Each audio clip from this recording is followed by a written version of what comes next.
Great. Thank you so much. Continue. Thank you so much, Allison, for facilitating. I am going to introduce Robin Cogan in a minute. I'm thrilled to have her as a guest today. And I just wanted to lay out a little bit. So we're definitely going to leave time today to talk for asking questions of Robin, sharing concerns, and sharing strategies and resources. So we're gonna make some time to do that. So please use the chat as much as you're comfortable and would like to. Someone just said Robin is a superstar. Yes, she is. So this came about honestly because, like many people, I'm a parent who's also juggling parenting with work and thinking all about what does going back to school mean? Is it safe? Is it safe enough? What are the consequences of if we do or if we don't, or if there's a hybrid, et cetera, and trying to plan all those things. And I ended up just wanting to speak with Robin that we met through work, but I wanted her personal opinion, like what's safe? Who do I go to? Where do I find out information that's accurate? How do I make an informed decision about what I'm going to do for our family, for my child going to school? How do I help with our school district as a parent? So really wanting to have a conversation because Robin's uniquely positioned as somebody who's a parent, an advocate who knows a lot about adverse community experiences as well as childhood experiences, and of course, an expert as a school nurse. So a little bit more about Robin. She's not only brilliant and passionate and informed, she's a school nurse with almost 2 decades of experience working as a school nurse in Camden, New Jersey. She's also a legislative co-chair for the New Jersey State School Nurses Association. She teaches, she's on the faculty at Rutgers University for the School of Nursing program. She is a Johnson & Johnson Health Leadership Fellow and past program mentor because she does so much work with communities in this what's called the community cafe model. And she's won a ton of awards, which I'm going to share because she wouldn't. Oh, no. Don't. She won the 2019 National Association of School Nurses President Award, 2018 NCSN School Nurse of the Year, 2018 Rutgers University Teaching Excellence Award for faculty, 2017 Johnson & Johnson School Nurse of the Year, New Jersey Department of Health 2017 Population Health Hero Award.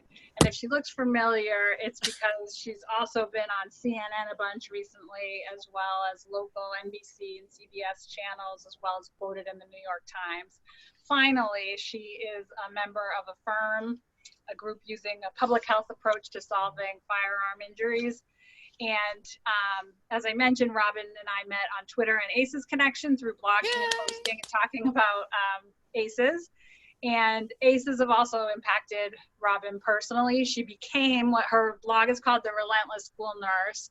And her family has been impacted by gun violence. Her father lost both his parents and his grandmother in a shooting, as well as neighbors, when he was 12. He was hiding in the closet when there was a mass shooting, and he survived that. But then, shockingly, 70 years later, her niece survived the shooting in Parkland, and Robin has been an advocate talking about ACEs and gun violence and student safety and family and community engagement very vocally ever since that time.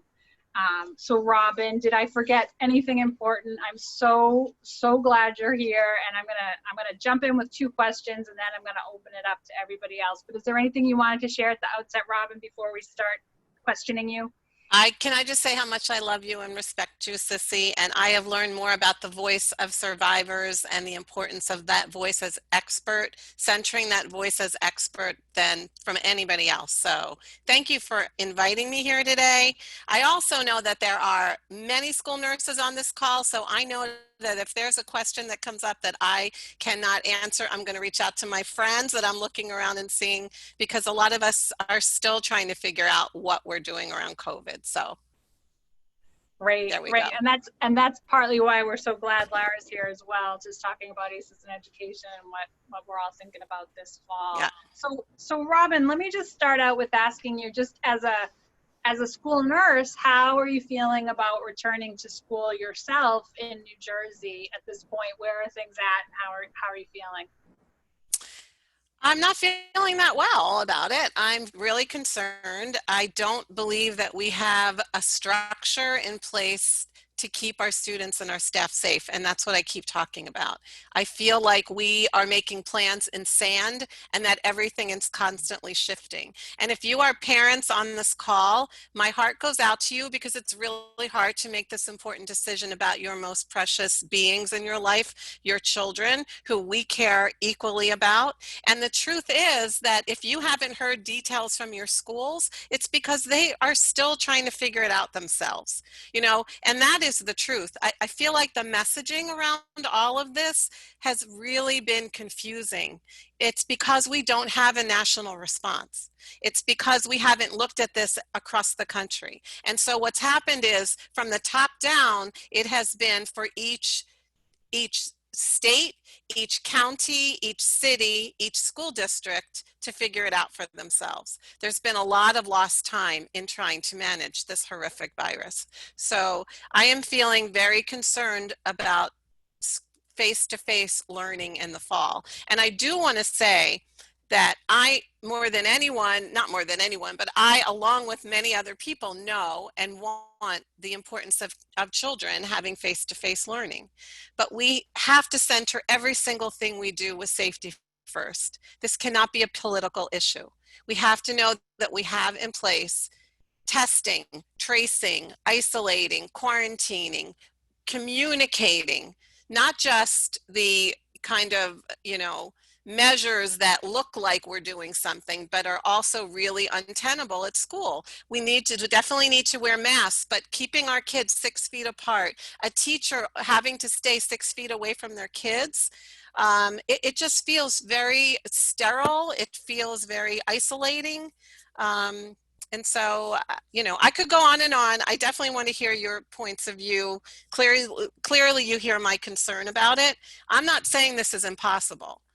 I'm just saying I don't think we're there yet. And this is the last question I'm going to ask before opening it up. But I guess one question I know I really wanted to ask you was, we all have to make our own individual decisions in schools and districts and counties and neighborhoods, families, but I guess what criteria can we use even to make that decision? Because we hear so many different things, like what guidance do you feel like is the most reputable, or that we can know and consider all the things, not just what impacts our kids, but what impacts all the kids in school? So as families, what criteria can we use to make those decisions? What are like major considerations that you suggest, or resources? Well, first I want to say that 25% of schools across this country don't even have a school nurse at all. 35% of schools across this country have a part-time school nurse. There's 57 million kids that are going to school. And 60% of those schools have either no school nurse or only a part-time school nurse. So one of my questions would be, if I was making that decision, who's taking care of these kids? Are they licensed? Why don't you have a school nurse in your building? Who is doing the isolation? Who's caring for this isolation room? Did you know you need one in each school? Who is making sure that there's proper personal protective equipment? So in terms of the health and safety, who's in charge? Who built the program? Where does the health department come in? Is there bidirectional communication with the health department? Who's doing the contact tracing? Are you testing your students and staff so that you know who's safe to be in a building? Because we do it for athletes. We do it for the elite in this society. Why don't we do it for our kids? Why are we using COVID and returning to school as the biggest social experiment this country has seen probably since 1918, when we had the last pandemic? That's my question. Do you really understand the health and safety programs, the policies, the procedures of what is happening in your school district? And if you don't, who can give you those answers? Because they are all happening at the very local level. And I don't know if the people who are making these decisions at the local level are public health experts. I think they're educational experts, but if they have not had a school nurse or a public health person, an epidemiologist as part of their team, I'm afraid that they would have looked at some of the language, and I'm going to say it, the watered down language of the CDC, when they use terms like if feasible, if possible. And if you're not a public health person, you may think, well, it's not feasible or possible, so I guess we don't have to do it. Not realizing that, oh, wait a minute, you need to find a way around that then. You need a workaround.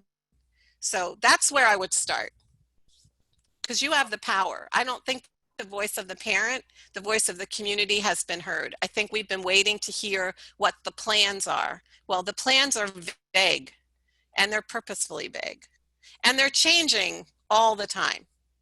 So I see a lot of heads shaking. Yeah. And that's partly why we want to do this, is to give voice to our questions and our concerns so that we can share that with others and not be, you know, the one maybe isolated parent voice, but say these are questions many parents are having in many school districts. Where do we get this info? How do we make these decisions? What do we do? Can I just add one more thing, Sissy? I'm sorry. So I also want to say that I work in an under-resourced district. I do not look like my students. I do not serve students that look like me, and I take that very, very seriously. Brown and Black families, students, children have been the most impacted by COVID. My parents are essential workers. Isn't it amazing how now essential workers, you know, they have been the shining stars of this. They are as important as the physicians and the nurses that have gone into the front line at the acute care, because my families are working in the local grocery stores or home health care or long-term care facilities. And you know, we have had an incredible spike in the city in which I work. There was 1 week where there was a 3,000% spike in cases in 1 week. So we also have to understand that, you know, the impact that this has had. Almost every single person at this point either knows somebody who has tested positive, maybe knows somebody who has died. So the grief component has also something that we really need to be very cognizant of, especially as we open school. There's going to be, grief comes to school. It comes to school with the kids, and it comes to school with the staff, and so does trauma. I heard this great analogy about COVID. Somebody said, we're all in the same boat. And then it was psychologist. And he said, you know what? No, we're not in the same boat. We're in the same storm. But some of us are riding it out in a yacht. Some of us have a rowboat. Some of us are hanging onto a buoy by, like, you know, by our fingertips. We're not all in the same boat. We're all in the same storm, though. And I think that's partly what makes it so complicated, is we're trying to balance our kids' educational needs, our family and communities' health needs, the really practical concerns about keeping jobs and paying the bills, and how are we gonna, if kids aren't in school, where are kids gonna be if we're working?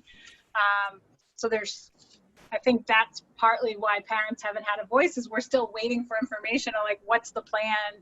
We don't necessarily know what the plan is in order to even be able to react to it. So this is super helpful to helping us find information. Allison, do we have comments or questions yet? Yeah, I mean, maybe you want to, yeah, we can maybe you want to offer a prompt to folks, and then I know you want this to be participatory. There are a couple questions, but maybe, yeah. I guess, what are your biggest questions about this fall school year, and what you're facing as a parent, as a professional? And a lot of people are both. But in either, you know, whatever your perspective is, what are your biggest questions in deciding your plans for the fall? I guess I would love to know that, if you could put that in the chat and share that. I'm going to call on Camellia. So I just unmuted you. Go ahead and share your question.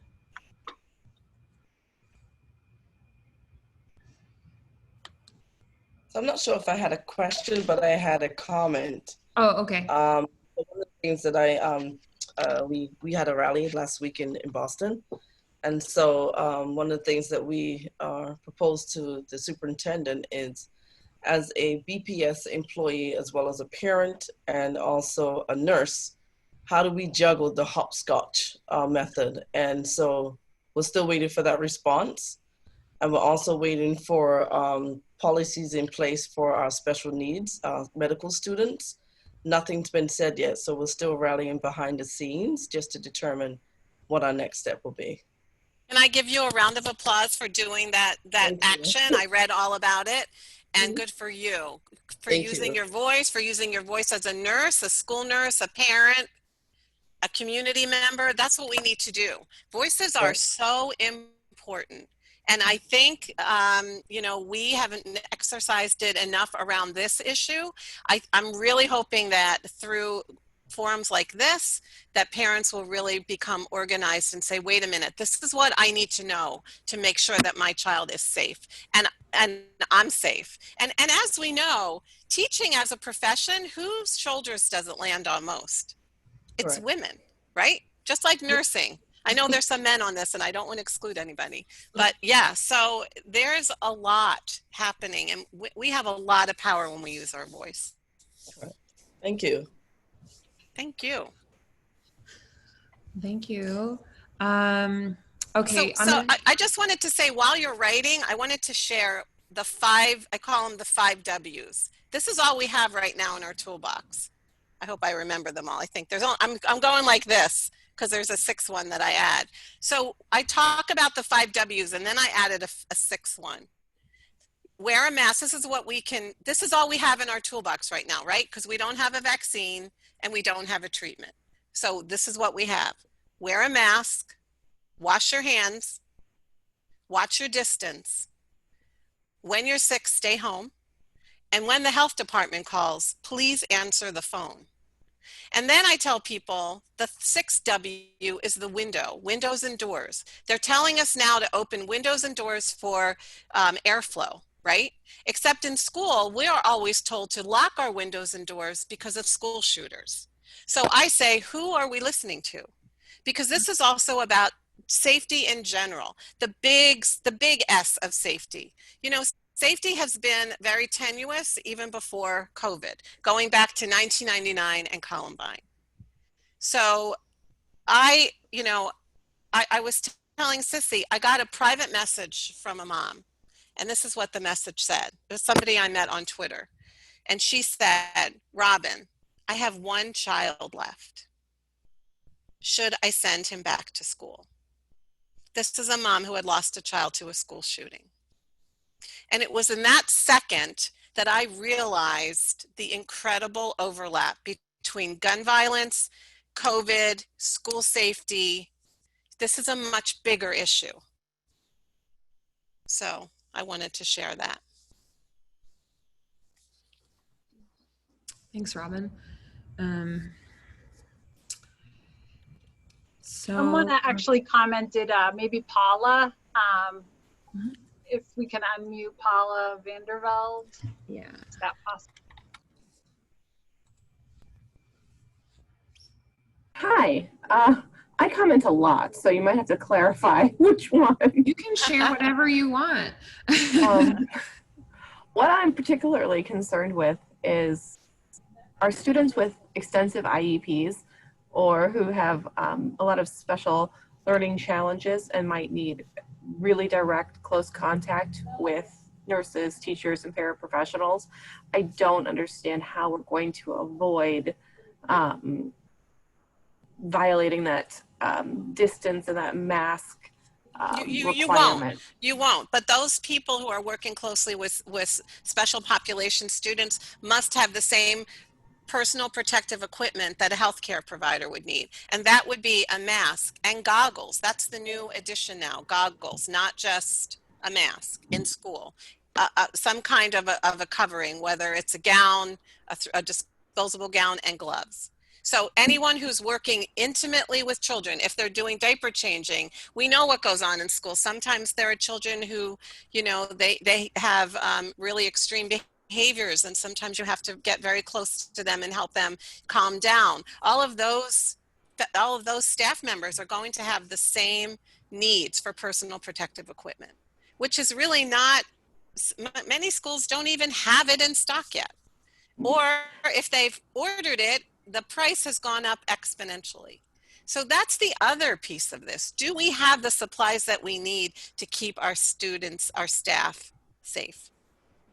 Well, and I hate to barge in again, but to go along with that, my job, one of my tasks is to be very mindful of what can be re-triggering and re-traumatizing, especially in an education setting. And I fear the type of trauma and re-traumatization that the institutionalized setting of schools, which we're turning them into hospital settings essentially, is going to have on students, especially students who have experienced trauma or who have experienced some type of challenge or abuse that has triggered that sensory overload in their system. Because just even having a mask over your face can Scary. And I struggle. I feel like we're not prepared for this secondary wave of the epidemic, which is, the trauma associated with how we're responding. And it's the secondary trauma to the adults too. I mean, I think that is really the kind of the unsaid. I think there's been a lot of discussion in groups like this, but in terms of like the larger mass population, I mean, we can't even decide as a nation to wear a mask to protect each other. We are very divided right now. We have never been more divided. I'm not going to get political, but we all know why. So I live in Iowa. You can't get much more political than we are here. That's true. So, yeah, Rob. but you're right. I mean, it is going to feel like a very sterile environment. We're not going to be able to do small group activities that we usually do in school. School is a social place. Kids don't understand personal space, let alone 6 feet of it, right? They're all up around each other. That's what they do.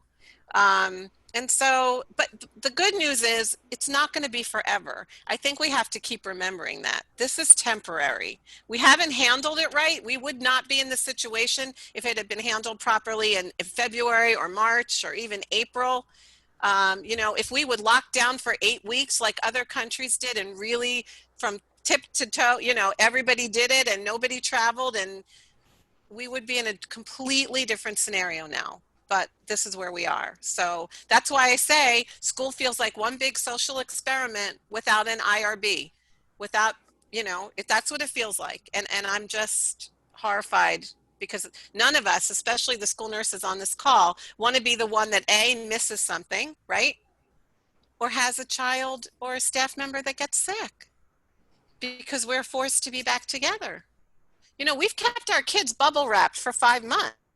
They haven't been together. We don't really know the transmission between kids to adults because they've been well. Even the pediatricians have said they've had fewer sick visits in their offices because kids haven't been in school. They haven't been, together. I mean, we know that kids are spreaders of all kinds of stuff. Robin, what do you feel about? I know there's a lot of feeling of like, well, what about for kids for whom school is the safe place? Yeah. What about? So there's a model. There is a model for that. There's a model for and so some districts across the country, even in New Jersey, are looking at a model called I think it's called hybrid cares. So the teachers would still teach remote, but students whose parents are essential workers, students who have, let's say, no internet access, students who really have more complex social issues going on at home, they would be cared for at school. It would be more of a caretaking and I don't want to use the word babysitting, but more of child watching. But the teaching would still be done remotely. That's one of the many alternatives that some schools are looking at. So I know my district looked at that as an option. They're going with the hybrid option, which, which really it's we'll see how it goes. I mean, I feel like all of us are going to start, and within a few days or a few weeks, we're going to be shut down again. And that's not good either. That's so that's so disruptive. when we closed the buildings in March, because I always like to say, learning didn't stop. It totally looked different, don't get me wrong. And I get that there were many, many kids that did not have access. The whole issue of equity and the structural racism and the unfair advantages of certain districts over others we all knew they were there, but the glaring issues really showed. I have to say I'm really proud of my district. They were able to get Chromebooks and hotspots for all the kids. And that was really amazing. Almost 8,000 kids. Well, actually it was 15,000 kids. Half of our kids are in charter schools now. But they, this digital divide, I've asked so many times, why isn't the internet a protected utility like gas and electric and water? I mean, it needs to be. We need it as much as we need those things, right? So, and I agree with you, Sissy. None of this is ideal. This is just like the least worst of the least of the worst. None of these choices are great. We want to be back in school, but we have no vaccine. We have no treatment. This is very different than H1N1 from 2009. Within a very short time, we had a vaccine. I was a school nurse during that time. We set up vaccine clinics all over the city. We never had this. It never reached this level. This has been mismanaged from day one. Robin, what are school nurses saying? Is there a consensus, or is it as divided amongst school nurses as the rest of us? Well, I'm happy to see so many school nurses on this call. I might just be calling them out too. Some of them are already back at school. I know Donis is sitting there. Are you in your office, Donis? Yeah. So Mississippi is really one of the first districts to go back, along with Georgia, right? Can you unmute, Donis? What's going on for you?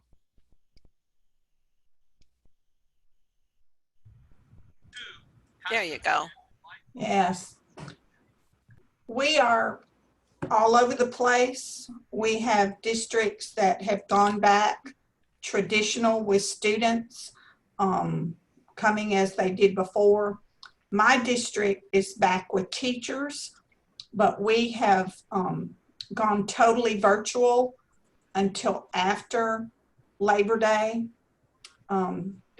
My governor is on Facebook now about to make some big executive order announcement, and we think he's going to shut us all down. But, and he should. So we'll see. But we have schools that have already decided they're not coming back till January. I mean, every scenario, I think we have it. And we have districts that have hired new nurses, and we have districts that have let nurses go because the students have withdrawn, and the students are not there comparatively to before. So we're in a disarray. I'm sure we're kind of like everybody, and we're just, each district is doing their own thing. Yeah. And how about you, Penelope? Can you share what's going on in Maryland? I'm sorry, Sissy, I'm taking over. No, go ahead. Great. Well, as of now, we are supposed to report back on August 24th. Teachers and staff only, they made the decision to go ahead and start virtually for the first 9 weeks. We actually had a return to sports clinic we were doing 3 evenings a week, which was going really well. It was good to see some of the kids. We actually had them broken down into groups, so if we were to have had an exposure, we would have been limiting the contact. The only thing that I'm concerned about right now, our staff, if they do not have daycare, we're told they can bring their children with them into the building, and that's concerning for me.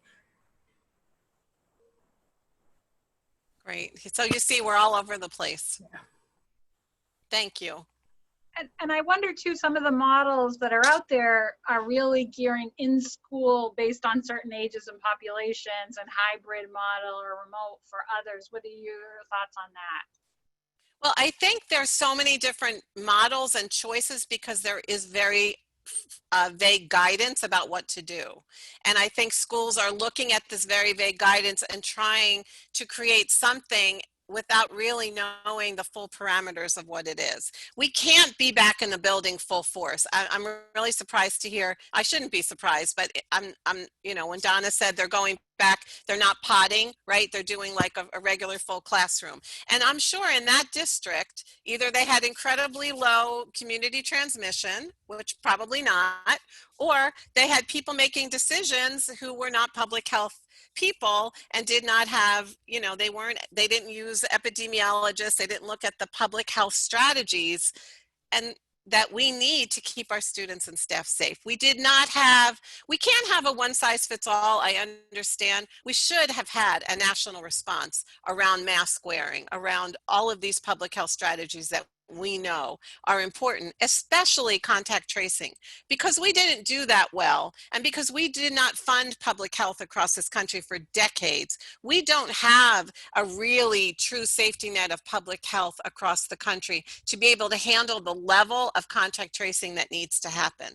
Just look at the testing. If you have a test and you're not going to know for 7 to 10 days the result, it doesn't matter. You might as well stay home for 4 more days for your 14 days of quarantine, because all of the people that you've exposed while waiting for your test, it's like too late to contact trace all those people at this point.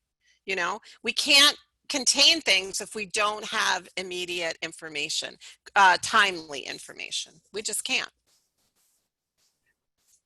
Just looking at the comments here too. And I guess I'm wondering as well, what do you think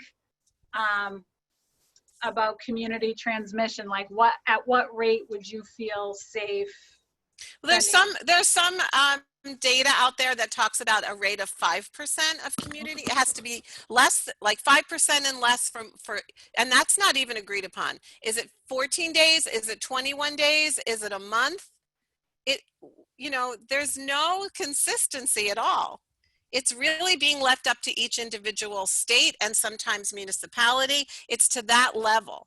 So I'm a big proponent. I see that Camila talked about Boston is asking for rapid testing.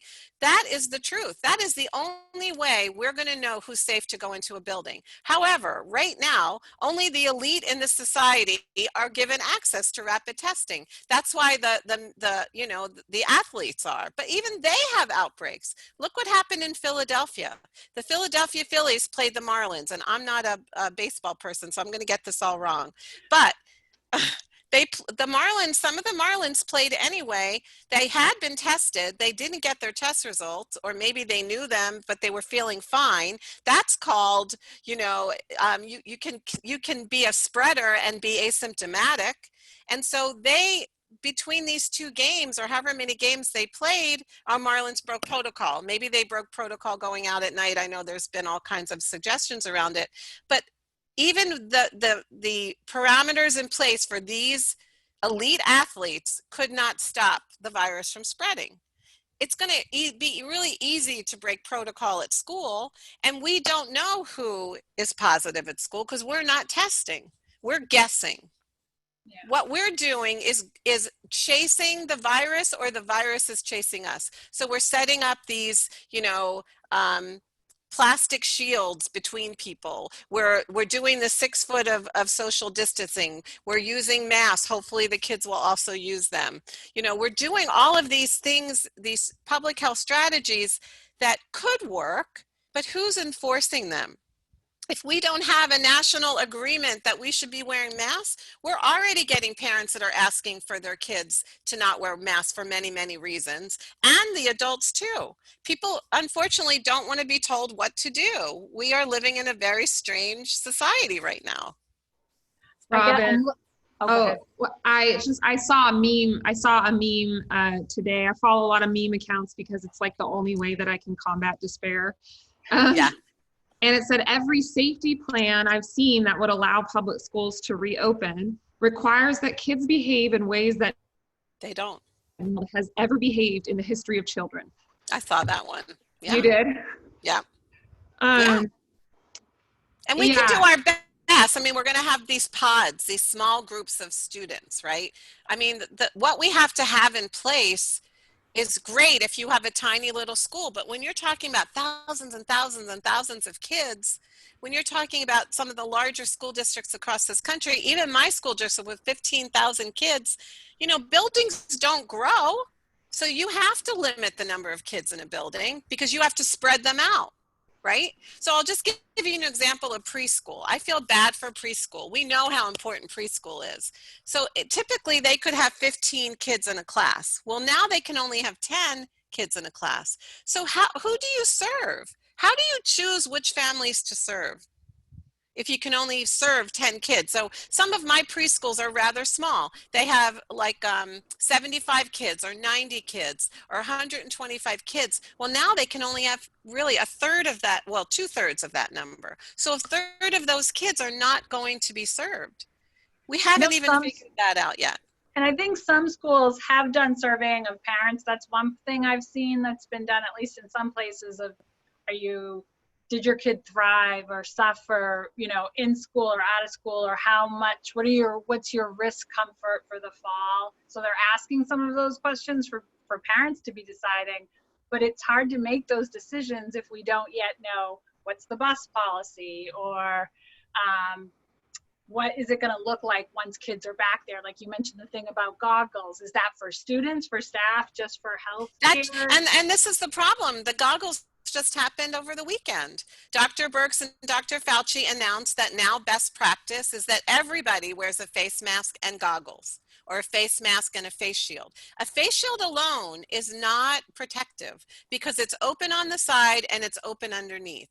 So if you're going to wear a face shield, you really also need to wear a face mask. Now, for kids who are for, you know, who have hearing disabilities, for kids who need to see their teachers' faces just for their own sense of, is she smiling at me? There are masks now that have these windows in them so that you can see what the mouth looks like. But I mean, this is where we are. This is a scary place to be, right? Yep. We're also at a place that every one of your schools needs an isolation room, but we are not 100% sure what has to go in that room. There's great division among what goes in the isolation room. How many kids and staff can you keep in there at once? How long can they stay in there? Is the person assigned to that isolation room then exposed because she's in a small space with sick people for X period of time? These are the questions that we don't have answers to across the country. So the reason your school isn't being specific is because they don't know yet. They don't know. And instead of saying, we don't know yet, they're probably saying, our plan is coming, you know, the details are coming. And when we don't tell people what's going on, don't you make up your own stories about it?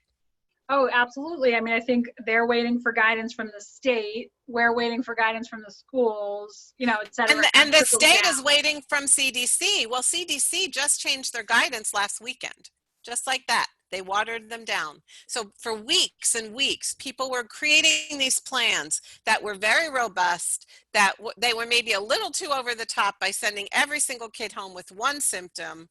And now they're watered down, but they're watered down in all ways. So that clearly was a reaction to the White House saying the CDC guidance is too expensive and too complicated.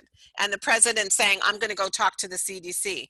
Well, within 2 weeks, they had watered down guidelines. So now your state has made their plans based on original CDC guidelines, which are now changed. So now your state has to change their guidelines, and your district has to base their new guidelines based on what your state is going to do. You see? So as parents, should we be learning from the school nurses and the public health departments and then going to the school with that? Like, what do you? Absolutely. I would say you get as much information as you can. Try to stay on top of what the latest information is, the literature, you know, and if you need help translating it, ask your school nurse if you're lucky enough to have one. And if you don't have one, those are the letters I would be writing. Who's going to be taking care of my kids?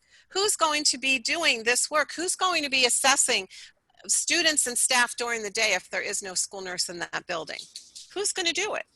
That you're going to see rates go high. It's going to be people who are well-meaning, but don't have the training, the credentials, the licensing to do the assessment. It's really very concerning. So school nurses, you know, very few positives came out of COVID. Believe me, I know that.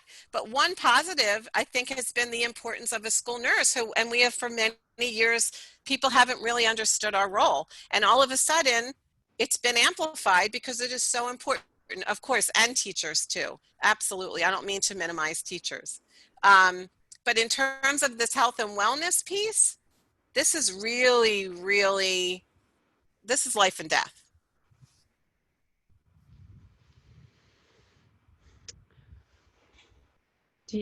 We have so many great comments and questions.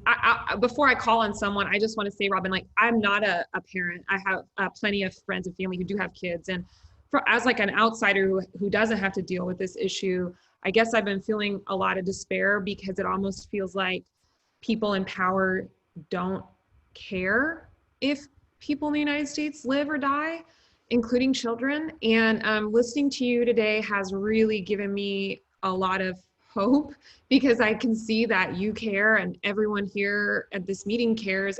And of course, people who work in schools, and of course parents, but definitely for me as someone who's not really dealing with it, it's been so helpful to hear you today. I don't know, maybe you all want to just maybe give a little signal if you feel a little bit better hearing how passionate Robin is about this topic. Yeah, it's really helpful. I just wanted to say thank you. It's helping me it's helping alleviate some of my despair. So I'm so glad you said that, and I appreciate it, Allison, because I think the message is the power of the parent, the power of the community. We can solve this. We don't have to sit and wait because Washington is not doing it. We have to get that message. They're ignoring this. This is not bothering them. It's been pretty clear. But you as parents, as community members, as members of this society, there are things that we can do. That group that went to the state capitol and did that protest, good for you. That's what has to happen. Call your district, call your superintendent, call your governor, get your voice heard out there. I mean, one of the big things that happened in New Jersey through all of this, because we really push the issue, is that we are finally getting a state school nurse consultant as long as the governor signs the law, because we said there is no representation at the Department of Education for school nurses. We need help. We need somebody who's going to oversee what's happening, and we'll have somebody that we can go to. So, you know, we are powerful when we use our voice. We really are. I think we've been kind of lulled into the sense of, you know, every day's a Monday, and we have to stop because school is about to start, and we either have to take a stand and say, wait a minute, do you have in place everything that we need to keep our students safe? What is your testing and tracing and quarantining and isolating policy? What happens when somebody's sick at school? How many people have to be sick or positive before school closes? What is going to happen if school closes again? Because I have to tell you, school's going to close again because we don't have this under control. What's happening? What do I need to do as a parent? In fact, I shared something with Sissy, 10 things that parents can do just to help prepare their kids. And one of them is get your kids used to wearing masks. Let's not make it the word just went out of my head, but a power struggle. Let's do it as a family. Let's do it as a community. Maybe it's not a political statement. Maybe it's a statement that we actually care about each other. Like, let's flip this on its head, because it's one of the only 5 things we have to do, right? Wear a mask, watch your distance, wash your hands. When the phone answers and it's the health department, answer it and talk to them. And when you're sick, stay home. Stay home. And when your kids are sick, stay home. Keep them home. That's one of the biggest problems. Thank you. Allison, it would be great if we could take a couple of comments. I wanted to call on Adriana just because she's had a lot about what's going on in New Zealand, which has been oh my God, perfect response. So moving to New Zealand, I so admire your oh my goodness, I want to get her title right. Well, you'll tell me. I did click unmute. I think you just have to accept the unmute. I can try it again. Let me try it one more time. New Zealand has done it perfectly. We're all moving there. We've done a wonderful job in New Zealand because we all got on board and we followed the rules. Many of us followed the rules, and if we didn't, we were wrapped over the knuckles. So we had low transmission before we went to school, and also we had tracking and tracing, contact tracing. all that was in place, and now we have got isolation at the borders and quarantine. So there are parents who have been very worried about COVID even now, and so we've seen increases in homeschooling and decreasing in the number of children going to preschool, to early childhood, and also children, attendance levels are a little bit low because people are a little bit nervous to go back to school. So that's happening too. So parents are still a bit reluctant, but we haven't got anything like what's happening over there with you guys. But I'd like to say that, like in Melbourne, Australia, they opened up too soon, and now they're going into lockdown, major lockdown, like New Zealand did. So I guess it's the power of the parent. If you don't feel safe, and you ask those questions and you can't get the right answers, then just keep your kids home and keep them safe. But then you've got to work. So that's where New Zealand helped as well, because they put in the government subsidies to help people stay at home, to encourage them to stay at home. So you haven't got that either. We don't have that. And you also have a prime minister who's just brilliant and kind and caring. I know when you had that horrific murder at the mosque, yes, the things that your country did to address gun violence immediately was just unbelievable. So yeah. She's fantastic. I'm so glad you're here today. Hands. You're in good hands. Bring the people first. Yeah, Bring the people first. Put the people and that's first. where you're in problems, because the government over there seems to be putting the money first and jobs first and business first. And it's going to fall because you need people to run those businesses. Yeah. You are so right. Yeah. Thank you so much for sharing. Yeah, we're in such a tough spot because people are having to balance health questions with financial, just taking care of basic needs. So it's really hard position that people are in. We are going to do a action items follow-up blog post. So we'll share resources and we'll share some of the action items that Robin shared with us, things that we can do as parents in our local areas to get more information and to have our voices be heard. What else, Robin, would you suggest? I know we talked about before we hopped on this, like what would you do if your kids were in school right now? What would you be doing, and would it vary depending on their ages? I know your girls are older now, but what would you be doing as a parent, stepping out of the school nurse role for a minute? Yeah, as a parent in this moment, with what we do not have in place, with what I see as widespread community spread, without proper tracing, testing, isolating, quarantining, without the community buy-in, when we don't have a healthy community, we are not going to have a healthy school, because the school is the community. It's not bubble wrapped by itself. It's symbiotic. So it's the health of the community will reflect the health of the school. And if I was making this decision today, my kids would be remote learning until I knew that it was safe. And I don't say that lightly. I want to go back to school, but I do believe that we are not there yet. And so, and when I was interviewed by the New York Times, I said, I'm just going to say it. I feel like we're playing Russian roulette with our kids and our staff. And I still stand by what I said. I know it was harsh, but I feel like it's an experiment. Who are we to experiment with other people's children? Like we have to value our children. If we don't value our children, who are we as a country, right? So this has just revealed so much ugliness about what's happening. And I think it could also be a time of transformation. Some of the best transformation in this country came out of the worst times that we've lived through. And I think this is one of them. You know, I think of John Lewis. I want to do, you know, get into some good trouble. Good trouble. Like we have to think of, you know, these pioneers, these fathers and mothers of this country, and get into some good trouble and say, we're not going to put up with this, you know? So. Yeah.